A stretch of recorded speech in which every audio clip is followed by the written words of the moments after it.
why don't we start with a little breath work to get into it and show the people what it looks like to go through a little breath work process. Okay, so I'll guide you through a little something. Yeah. Okay, so you can join in at home if you would like to. Lana, if you want to just close your eyes quickly. First thing I want you to do is just connect with the sensation of breathing. You don't have to change the tempo, the cadence, or anything like that, and just notice. Is it shallow? Is it fast? Is it deep? Is it through the nose? Are you breathing through the mouth? And then just naturally start to slow it down. Breathing more diaphragmatically, engaging the stomach on the inhale, less in the chest. And then we're going to do just 10 or 15 big breaths just to activate the system and get us like really in the mood to film this podcast today.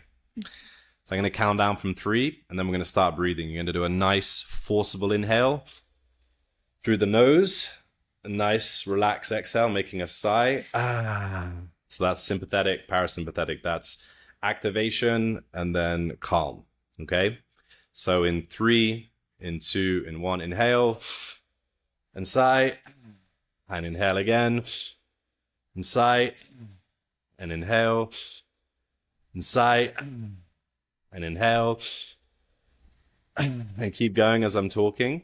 And you might notice the resistance, you might notice some strange sensations, and you just want to breathe through all of that. And just keep going, just going to do a few more. As you continue to breathe, we're going to get ready to do a little breath hold. 3 more breaths. And 2. Nice and slow and big on this last one. Exhale and hold. And just put your shoulders back a little bit. Check your posture. Relax any tension in the muscles. And just really surrender to the hold. And I want you to hold that until you feel like a pulse for breathing when the body starts to try and breathe for you. And then once you feel that, just revert to normal breathing when you're ready. Good. Oh my God. I feel so much better. Can I offer you something on that? Yeah. This is the case for a lot of people, by the way. Yeah. You're very upwards when you breathe. So it's like, which a lot of people do. And partly the reason for that is because of the shape of the nose, because the nose goes up, but actually the nasal cavities go backwards. So it's way more expansive to breathe backwards as opposed to breathe upwards. It's also better for the lungs and the chest cavity because it's more expansive. So when you breathe like this, it's very chesty, which is kind of quite anxious breathing, and it's very restrictive.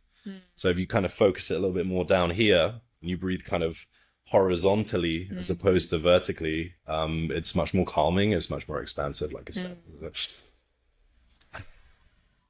As opposed to I see what you mean. Out instead of up. It's like the expansion and then the contraction. Yeah. I feel so much better. I mean, it's so crazy to me, the power of breath work, because I feel like it's something so simple to think about breathing and the different ways we can do it. And so I really love having this option within Concierge to provide people with solutions that are within themselves. You know, the premise of what I'm doing with Conscious Concierge is to provide people with modalities that are alternative solutions to taking a pill or pharmaceuticals or something that they have to outsource. And so I would love to dive into really a little bit about your story of how you came into teaching breath work and how it became such an instrumental part of your life. So my journey with breathwork specifically started way back in, I think it was 2017. And I'd already been on a journey of healing and self-growth for a little while. And it was always very secretive in the beginning because I didn't really want people to know I was a professional chef at the time. And so obviously that career came with a lot of stress and also, let's call it an unhealthy lifestyle. Yeah. Lots of parties and travel and like late nights and all of this different kind of stuff, and obviously alcohol. And I started to get a lot of anxiety, and I also went through bouts of depression, and generally just my self-worth and confidence were pretty low. And I was looking for ways to not even elevate myself, just to bring myself back up to an even keel. Like I just wanted to feel okay at that point. Yeah. And I went to various seminars and retreats and things of this nature all around Europe. And I met a guy at a seminar in Vienna, and we stayed in touch. He was from London, and I was in London a lot at that time of my life. And he messaged me one day and he was like, I just got back from this yoga retreat. He was like, you have to go. I was like, I'm not really interested in yoga. It's a bit slow for me. Like, it looks a bit woo-woo. I'm not really, I don't vibe with that at all. And he was like, you're going, even if I pay for you, I don't care. You have to go to this retreat. So I went to this yoga retreat in the middle of November in Birmingham in the United Kingdom, which is not the most glamorous location in the world. And we were in this freezing cold sports hall, doing all of these asanas and pranas, which are like movements and breath techniques. And there was a very heavy emphasis on breathing. And to be honest with you, the whole thing felt kind of pointless. They put us on this, they call it positive pranic foods. So like a strict raw vegan diet for the weekend. And I snuck out and got Burger King on the Saturday night. And it just felt like a complete waste of time. And I didn't understand these alternate nostril breathing and all this different kind of stuff. And I was like, I don't understand how this is going to benefit me whatsoever. Anyways, they basically build you up to a whole routine. And by the Sunday night, everybody who was learning, and there was all the volunteers, some people, you all do it together with drums. And there was people dropping on the floor and screaming out in orgasmic bliss. And I was like, what the hell am I doing here? Like, this is crazy. And I just felt extremely uncomfortable, and my body hurt and my mind was really noisy. Anyway, so I left that night. I felt very upset with my friend that he'd wasted my time. And I obviously had no belief in yogic practices or breathing or anything of that nature. Anyways, I went to bed and I woke up the next day, but it was different because first of all, I woke up extremely early. And at that point in my life, that was very unusual. It's about 5 o'clock in the morning. So I went down to make my coffee, and then I just burst into tears.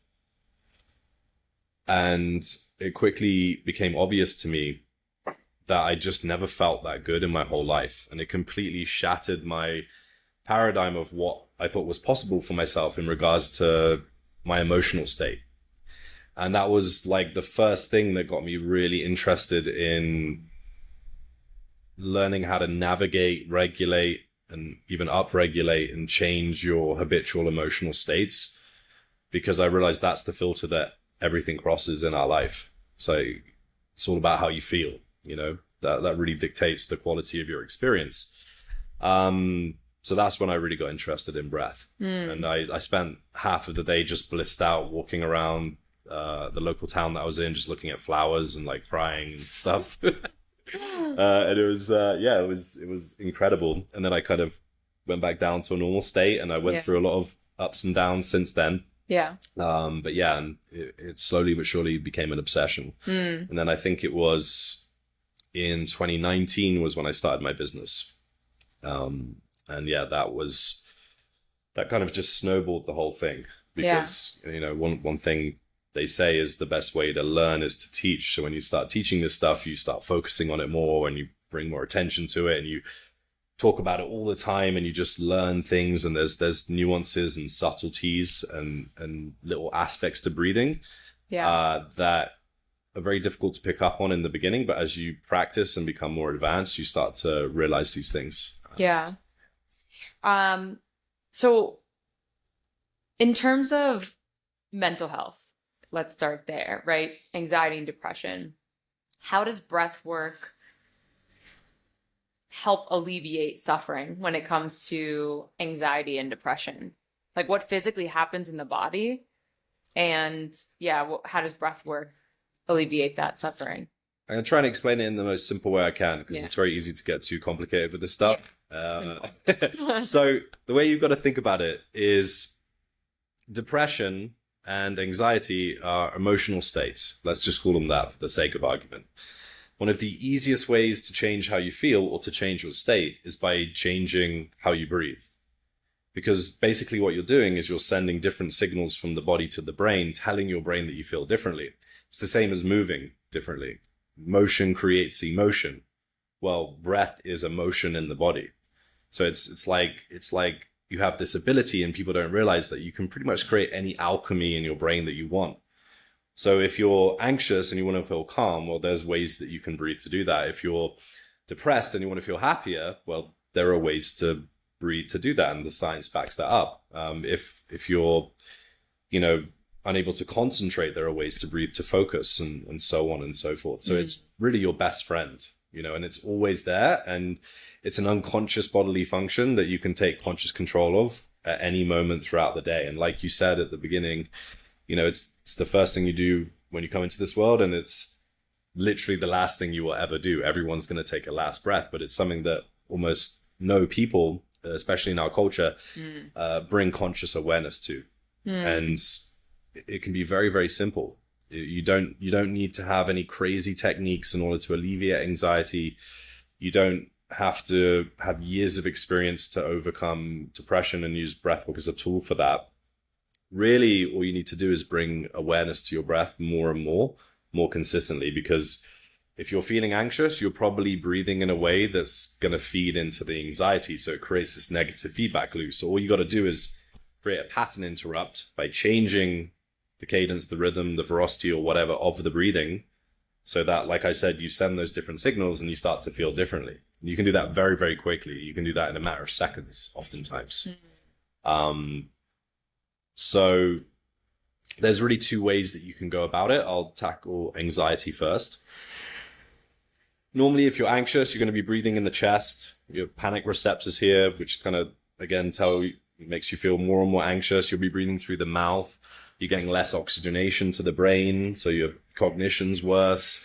And you tend to be breathing at a much faster pace. You might be doing what's called unconscious breath retention, which is when you hold your breath. And that comes from doing a lot of office work most of the time, because people are hunched over. So their rib cage is closed and they don't have a good posture for breathing. So just changing your posture, slowing your breath down, can really start to alleviate anxiety. And then there's some techniques we can talk about which can do it even faster. So that's what we call down regulate or down regulation. So it's like you're activating what's called the parasympathetic nervous system. That's the rest and digest, basically. That's when you're feeling calm and relaxed and you're digesting food. What you can also do is do the opposite, like we did at the start of this podcast, which is where you do some really heavy breathing. And that's it just completely shocks the system. And so you got to imagine when you're breathing like that, you don't breathe like that when you're anxious. You don't breathe like that when you're calm. So the body's kind of what's going on here? And it just creates a completely different chemistry in the body. And what you'll find is that has a knock-on effect, like a domino effect, where it releases a lot of so-called happy hormones, dopamine, oxytocin, serotonin, etc., which make you feel really good. And the result of that is no anxiety. So you can kind of go either way, and you kind of come full circle and you end up with a similar result. It just depends on the person and how they want to facilitate that change. Do you feel it's a long-term or a short-term solution?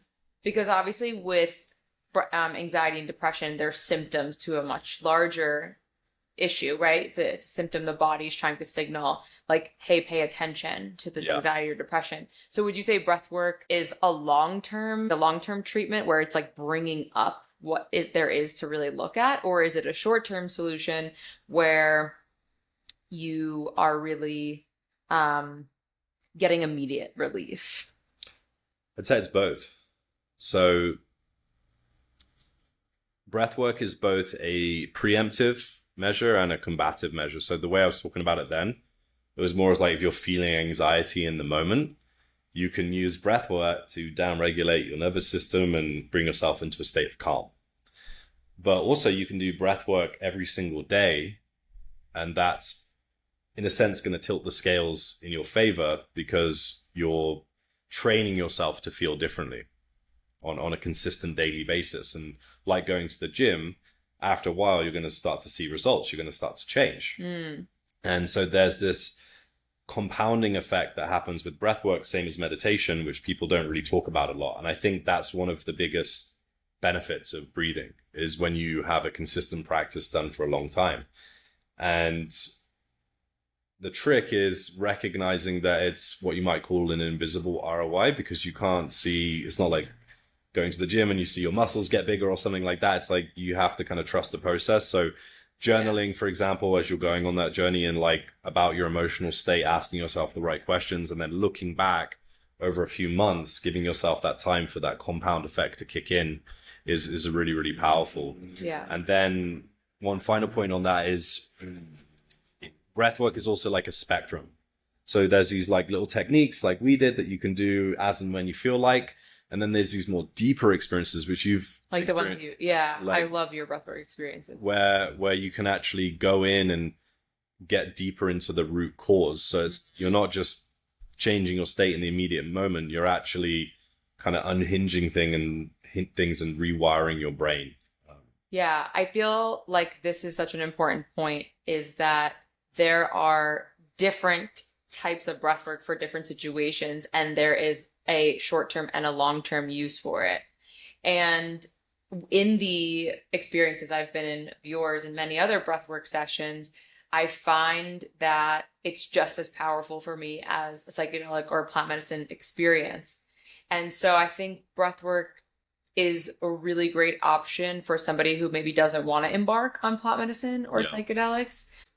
Can you talk a little more about what happens in these deeper experiences that you're facilitating for a group or a private?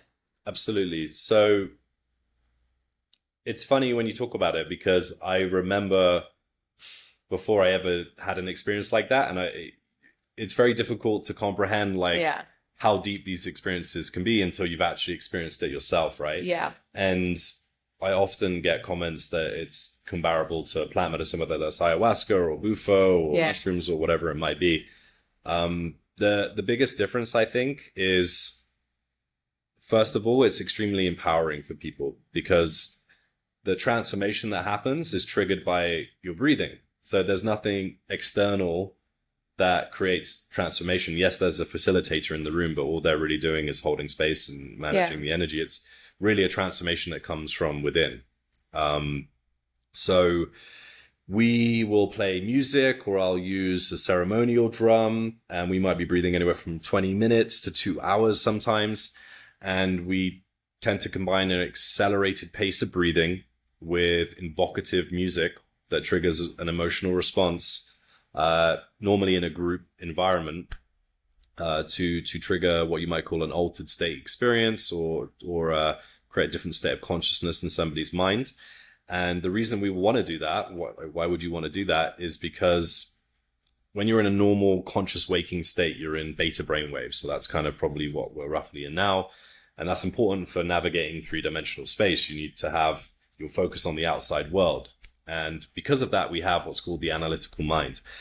And the analytical mind is important because it acts as a filter. Otherwise, everything you heard or was said to you or whatever would just go straight into your subconscious and become a belief system, essentially. So it's essential to have an analytical mind, and that's why you should be careful about looking at your phone when you just wake up. That's why you should be careful about what you say to children, because they're in lower brainwave states, generally speaking. So they don't have this same filter. But as adults, we do. So we got to find clever and interesting ways to either bypass or remove this filter by essentially changing our brainwaves. And the way that we do that is by changing the rhythm of our breath. We have to do that for a prolonged or a more prolonged period of time. And this can induce all kinds of weird and wonderful and interesting and uncomfortable, sometimes euphoric, sometimes powerful, transformative, psychedelic level states. And, reliving traumas and processing those, alleviating trapped emotions, even people relive births and all kinds of past life experiences. And not saying any of that's true. I'm not making any claims for metaphysical things, but one thing that's clear and evident is people find these experiences beneficial, and oftentimes they translate very practically to day-to-day life, whether that's clarity on a decision that you were having to make, or a new business idea, or whatever it might be.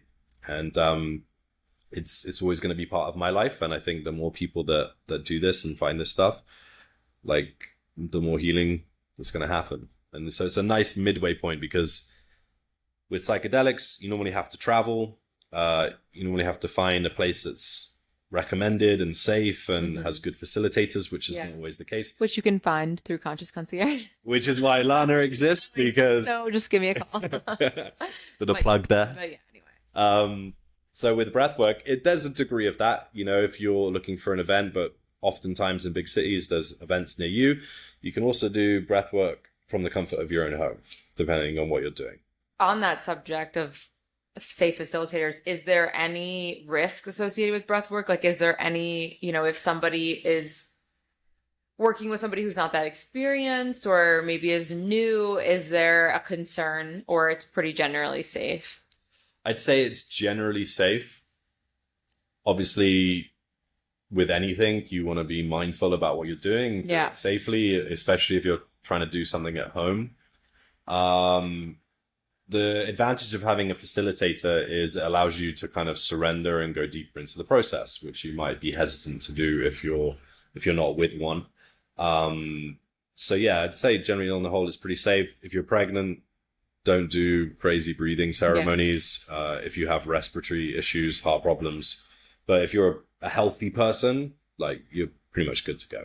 I feel like there's a lot of resistance with breath work when it comes to incorporating it in the day-to-day. Like, even for myself, for a long time, I was super resistant to scheduling the time to sit down and do breath work. Do you feel like a lot of clients experience this resistance from scheduling the time? Do you think it's a time management thing? I mean, I know what my resistance is, but what do you see on average? Yeah, I see a lot of people that struggle to be consistent. Yeah.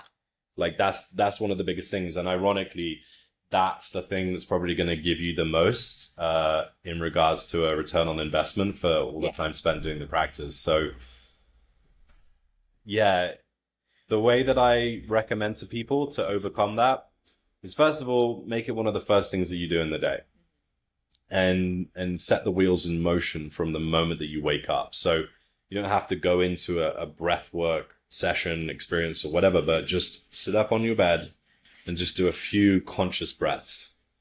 And, what you do in the first 30 minutes of the day kind of sets the tone for the rest of the day, right? Most people look at their phones, do a few breaths. It's going to bring you and ground you into the present moment. And oftentimes when you slow down, you end up speeding up because you're not rushing, you're not stressed, you're not anxious. So doing something like that is very, very useful. And whatever the level of resistance is for you, just find something that, like, you can do easily, and then just do that for a set period of time. So if you're saying I'm going to do 20 minutes of breathwork or meditation a day, and you've never done 5 minutes consistently, drop it down. Yeah. And so for some people, that might be one breath. Yeah. Wake up. 1 minute.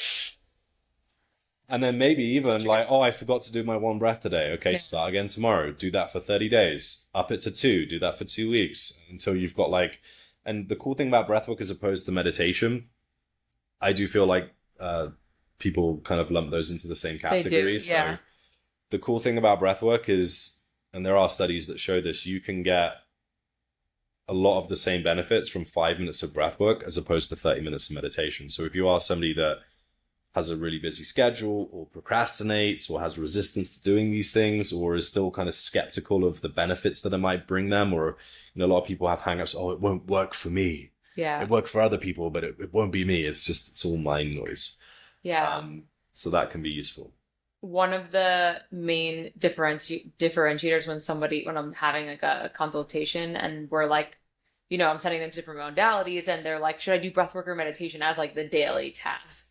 I usually ask them, are you somebody who really feels like you need to be really active when you're, in your, I don't know how to say it. Are you someone that really feels like you are only productive when you're active? Like somebody who, a yoga person versus a weightlifting person? Mm-hmm. Because I feel like with breath work, you can put a lot of like rigor and force behind it. And like when you're really going into a breathwork process, Yeah. whereas meditation, you're sort of like sitting and zenning out. And sometimes it's easier for a certain kind of person to dive into breathwork versus meditation. Yeah.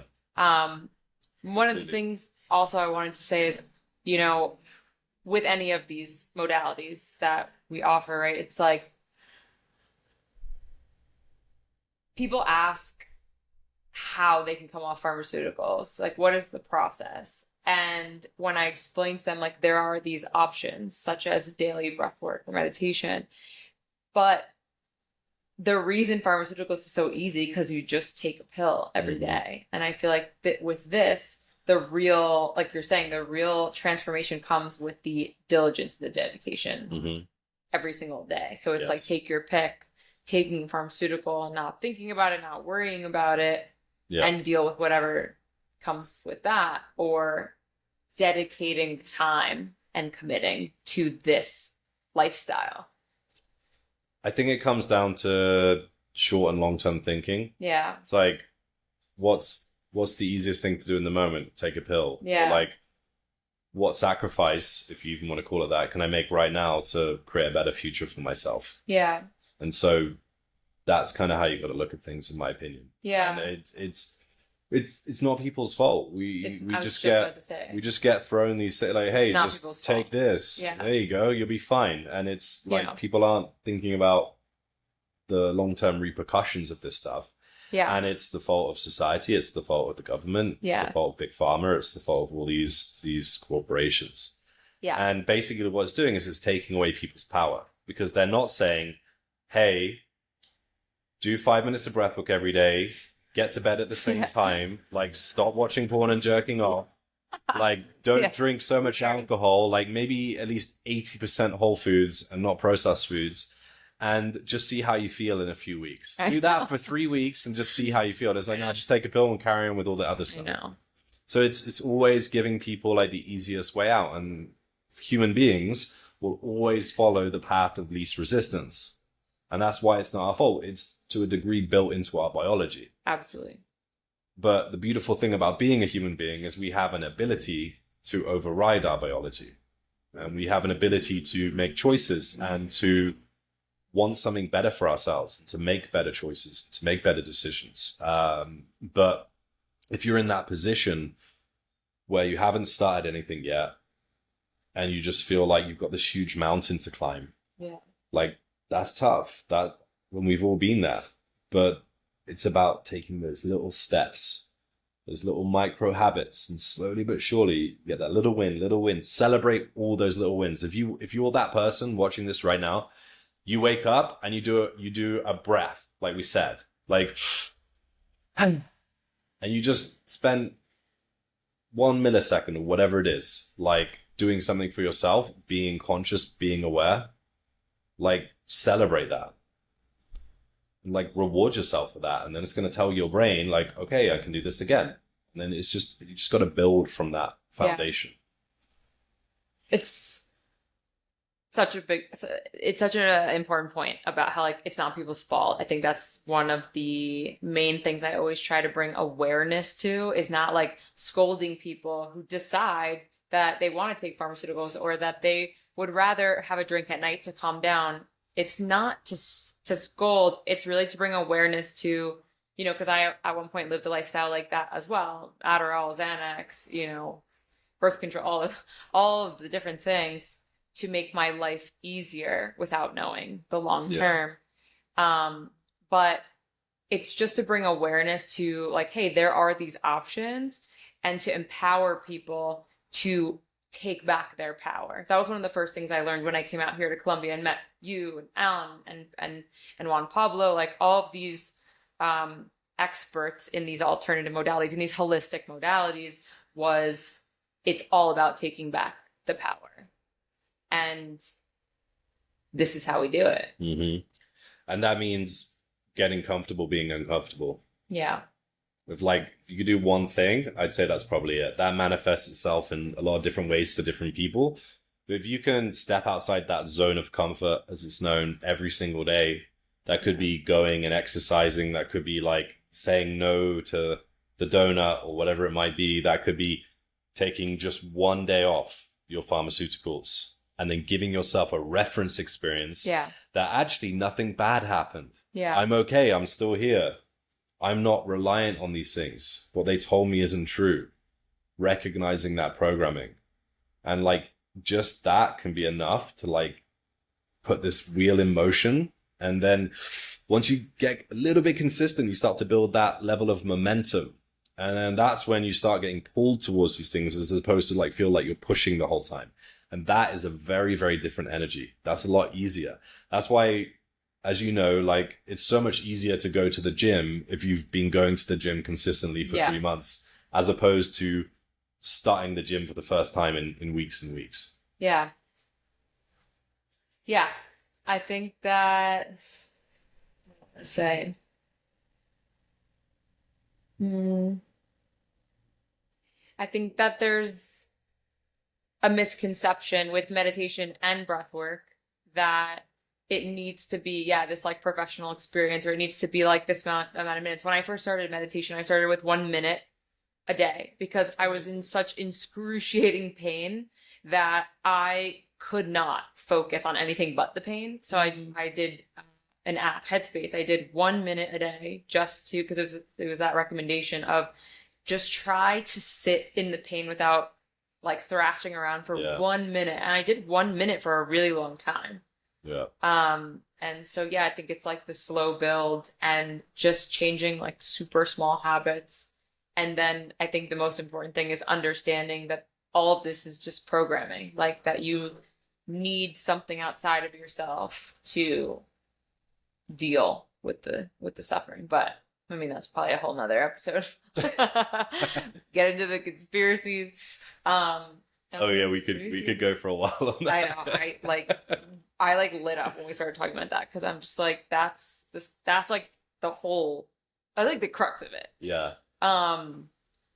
And let me just see if there's anything. Well, with that in regards to pharmaceuticals, it really what they're doing is like the mechanism of control is fear.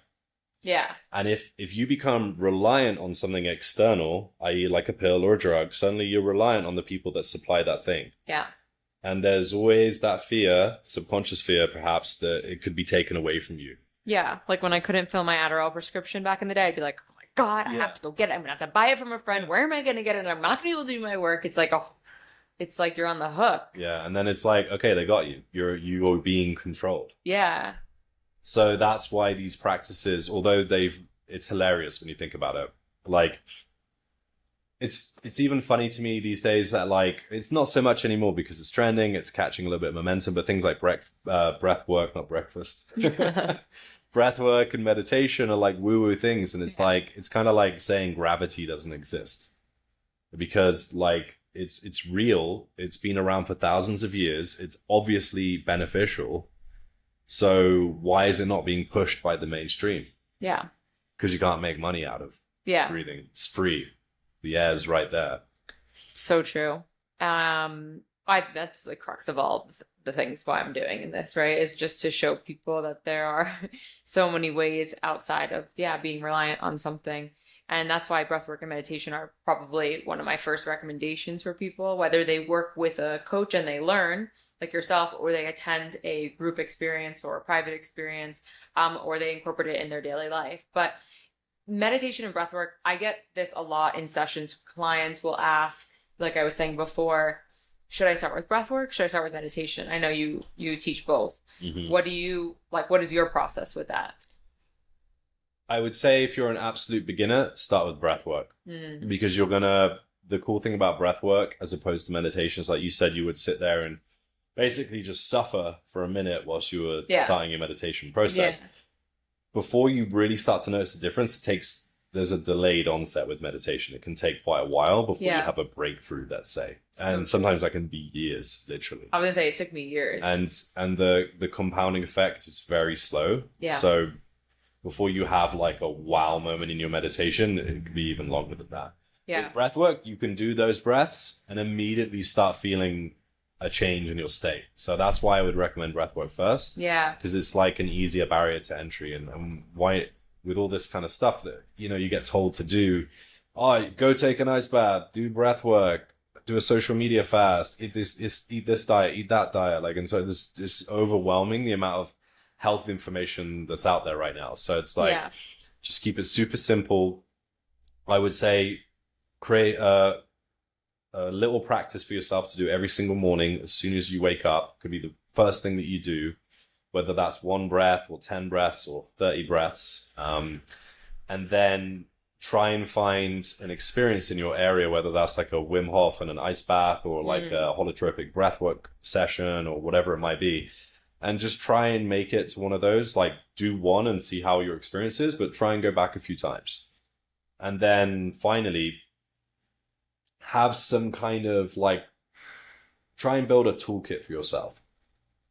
So what do I mean by that? Like basically have like a couple of little techniques that you know, because you just go on YouTube if you want and find, that allow you to consciously control, amplify, deepen, change your state of being.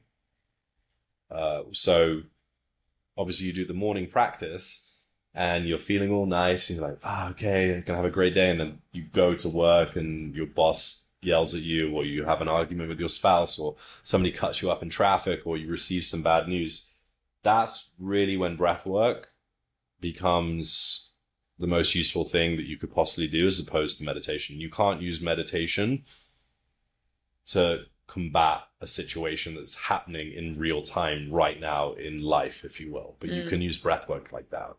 So I'd say that's probably one of the most powerful applications of breath work that nobody talks about. I call it state change. So it's like, okay, let's just say I'm feeling anxious. It's 3:00 in the afternoon. Maybe I'm at work.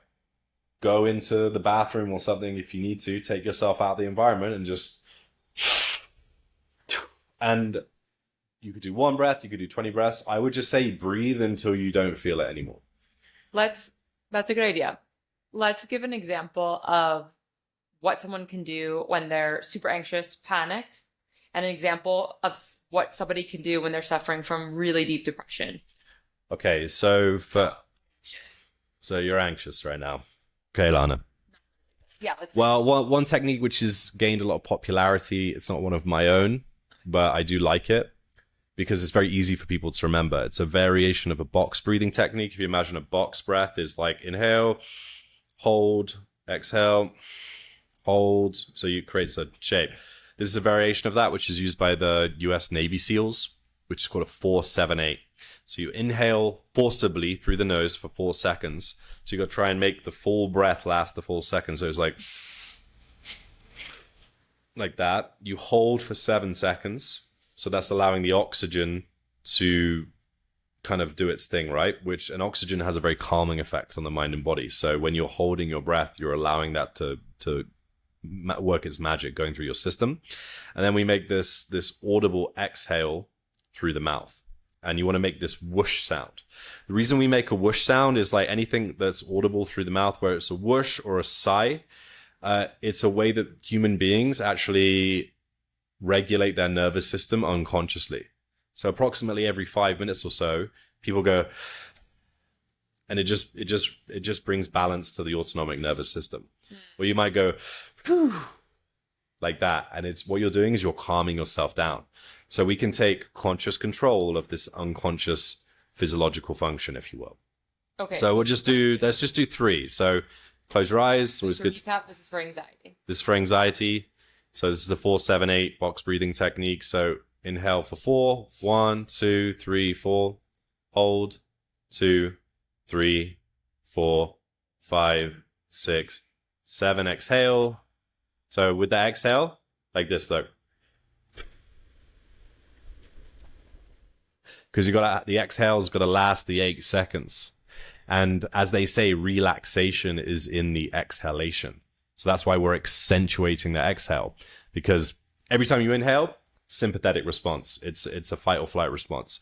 The reason that's true is because your heart valves close when you inhale. When you exhale, your heart valves open. So it's kind of like, and then you relax a little bit. So we want to have more of a focus on the exhale than we do the inhale. Okay. Let's do it again. So shoulders, none of this stuff. Keep it all here. This is where your power is. Okay. So we're gonna inhale, close your eyes, and 3, 2, 1. Inhale for 4, 3, 4. Hold 2, 3, 4, 5, 6, and exhale 2. Better 3, 4, 5, 6, 7, 8, and then inhale for 4 again. 2, 3, 4. Hold 2, 3, 4, 5, 6, and exhale. Controlled 3, 4, 5, 6, 7, 8.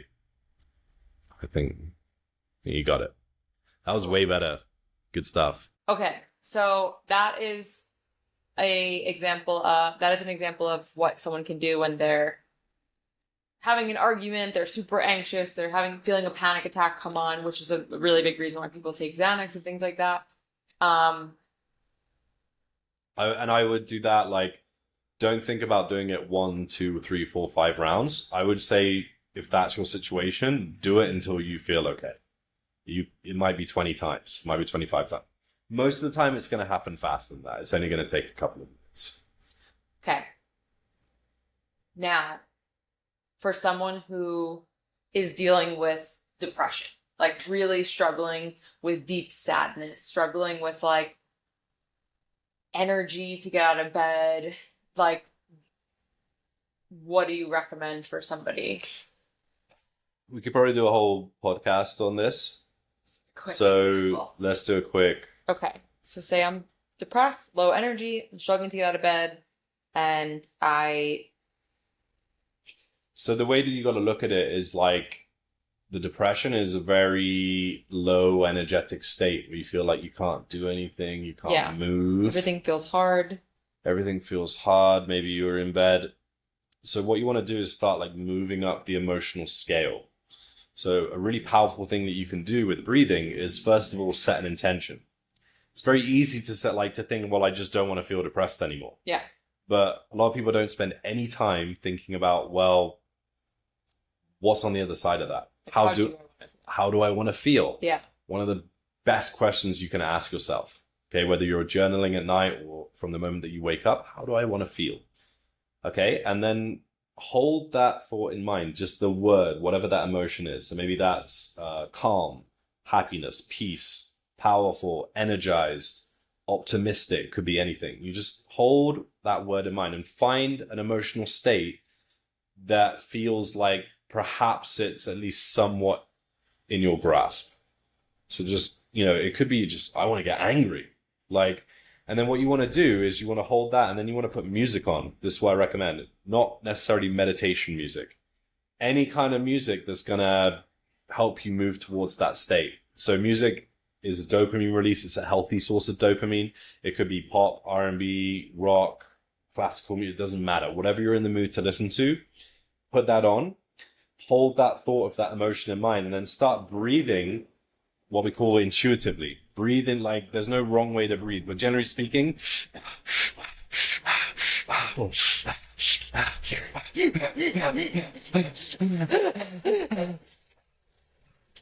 you just want to really start moving into it, and that's nothing, I swear. And what you're doing right there is you're really changing your state. Like, I can feel like it's pretty psychedelic for me right now. It's hard to talk. You'll start to generate new kinds of emotions in your body. And what you're doing is, that's what breathing is. You're bringing in energy. Like, that's what you need the oxygen for, is energy. It's a transfer of energy. So you're bringing in energy to the system. And when you bring energy into the system, that's going to elevate your emotional state, which is going to make a change to your baseline frequency, which in turn is going to have a more permanent effect. So I'm not going to give a specific technique for that, but I would just say, just breathe like nobody's watching, like animalistic breathing. If you can, because you don't have to get out of bed for that. You could be lying down, put your headphones on, and you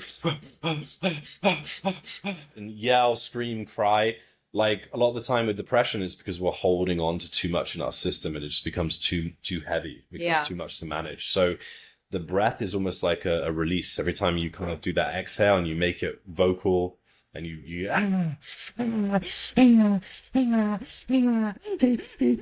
you just do all this kind of crazy breathing. Like, it sounds weird, I know, but in 30 seconds to a minute, you can be feeling radically different.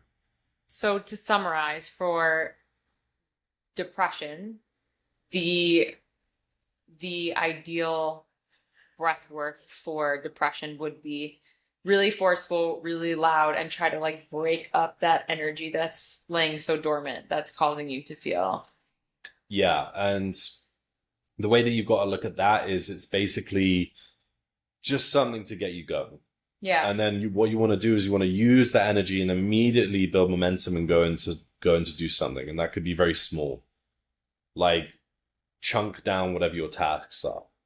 Like, it's very hard to feel depressed after doing 20 minutes of breath work and like 30 minutes rigorous exercise. Yeah. So you say, okay, I'm going to do this breath work until I feel like I can just bounce up. And then, okay, I'm going to do 10 burpees. And then I'm going to go hydrate myself. Yeah. And then just do these little things, and you're building a lot of momentum through there. And it may not be a long-term solution, but if you keep doing that, you keep coming back to that, slowly but surely, you're going to lift yourself up. Yeah. It's so hard. They're both so hard, but with depression, I remember like yesterday, just for spending years, just when you feel like you just cannot do anything. And so I think this is really helpful for just small ways that people can find some alleviate is a word, to alleviate the suffering. Sorry. Alleviation. My English isn't great. So. Yeah. That's Spanish. To alleviate the suffering. Yeah. Can you tell us about like just some transformations that have happened that you've seen with some clients? What I will say is I've seen many people at this point come off pharmaceuticals just from a healthy lifestyle and a breathing practice. Yeah. And that's even without doing any of the really deep healing work. So this stuff, and I've seen that happen in a matter of weeks with a lot of people. And what I found is I never encourage people to do that. I never tell people they should do that. It's very much up to the individual. But there becomes a certain point once they start to do this stuff and they start to see that they can actually initiate a transformation within themselves. It gives people so much certainty and confidence in their own ability to accomplish things.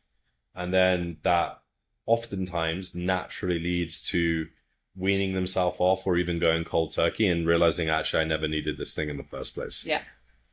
So that's what I would say. So, and it's not uncommon at all. Yeah. What other transformations have you seen in terms of clients like that were like really amazing to witness? Or just in the group breathwork sessions? Anything that stands out? Yeah, like I guess it's like often it's like the heavy stuff, which a lot of people have. It's the big traumas. Sexual trauma. Sexual trauma is a big thing. The R word, you know, a lot of people. As human beings, we have this amazing ability to compartmentalize information, and basically, it's like tucking away, putting it in the corner of your mind like Pandora's box, and it's like you don't even know it's there, and you don't even know how it's affecting your everyday life. And sometimes when you go through these experiences, it comes to the forefront of your mind. That's like opening the door to the subconscious, right?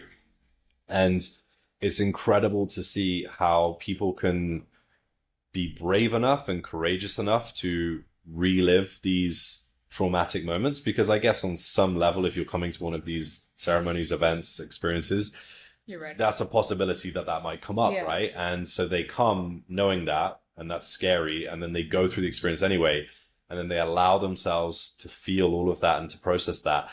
And what's really incredible about that is how just one session can oftentimes be enough for somebody to completely process something. And that always blows my mind. And then it doesn't have the same grip, the same hold on them that it has done for potentially decades. So that's one of my favorite things to see. The second thing that I would mention is addiction. Yeah. And it's very difficult to make a correlate. Well, how does breathing help you overcome addiction? PTSD as well. I've seen a lot of people overcome marijuana addictions, alcoholism, and also addiction to various pharmaceutical drugs as Yeah.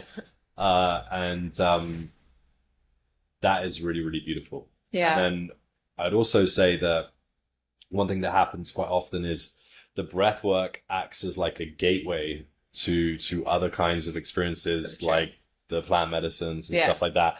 And then there becomes this wonderful synergy between the different modalities where it's like more like how you and I live our lives right now, where it's like we'll go sit in a San Pedro ceremony or an ayahuasca ceremony. We'll go do a group breath work. We'll practice meditation every day by ourselves. We'll do some breath work alone as well.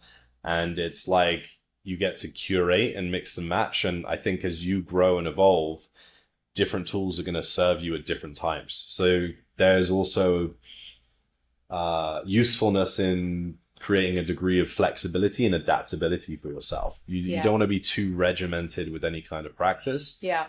Because you want to be open to say, okay, well, what's next for me? Because I'm no longer the same person. So yeah, I love when a great example of trajectory of a client for us is somebody who tries this, they come back and tries this and comes back and then understands that there's different modalities that work for different points of their life, and just giving them the options to try them all and see what resonates, but reminding them that it may resonate now and it may not resonate later, and to like flow with it. I think there is an art to building discipline in the beginning.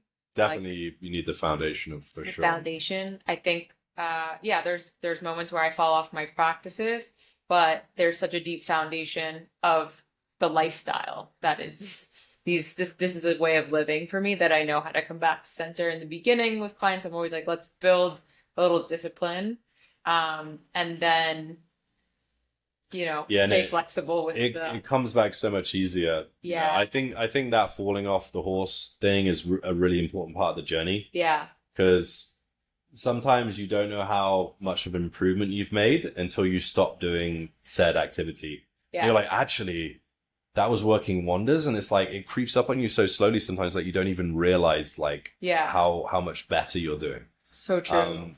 Another thing I'll mention actually, because this is interesting, is with whether it's breathwork or plant medicine or whatever kind of journey people are on, once people kind of fill their own cup, I see with a lot of people this natural transition that happens to wanting to give to others, like giving from the overflow, right?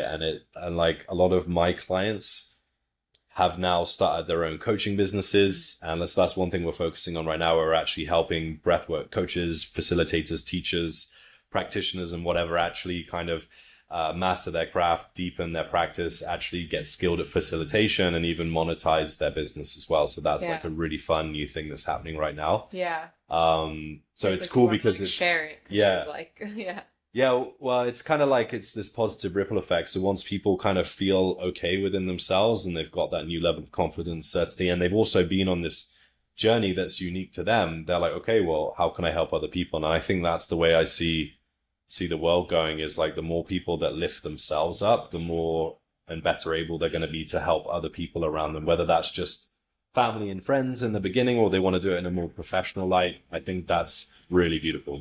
Yeah. So thank you so much.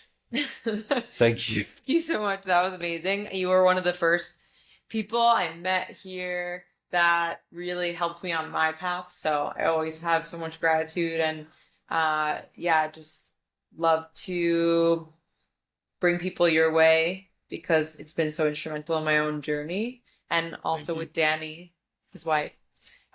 She union, pulls the strings. The union of the Spanish and English. It's amazing. And Joseph, where can they find you? All my 321, all my social media handles, just my name. That's Joseph Sandall. That's JOSEPH SANDALL. Spell my own name correctly. We're going to be posting a lot on Instagram, TikTok, and YouTube soon. We also have some guided experiences where you can actually just go and breathe along with what we're doing and actually have an experience as well as just listening to information. So I hope to see you over there. And as always, if you are interested in alternative modalities and different holistic options to feel better and improve your life, reach out to me at Your Conscious Concierge. Instagram, TikTok is Conscious Concierge, www.yourconsciousconcierge.com, and email is lana@yourconsciousconcierge.com.